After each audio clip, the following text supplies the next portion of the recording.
மக்களே நம்ம வந்து சீலா மீனுக்கு கிண்ணியை போட்டுட்டு இழுத்துட்டு போனோம்.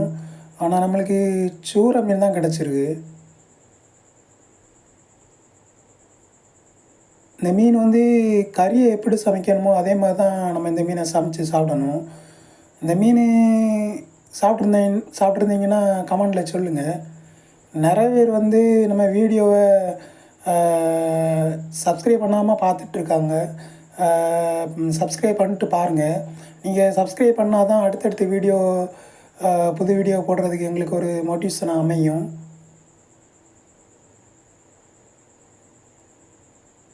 இந்த மீனை நீங்கள் சாப்பிட்ருந்தாங்கன்னா கமெண்டில் சொல்லுங்கள்.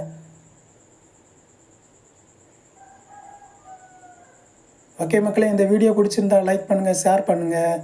மறக்காமல் நம்ம நீர்ப்பறவை மீனவனை சப்ஸ்கிரைப் பண்ணுங்கள். இந்த மீன் வந்து 2.5 கிலோ இருக்கும்.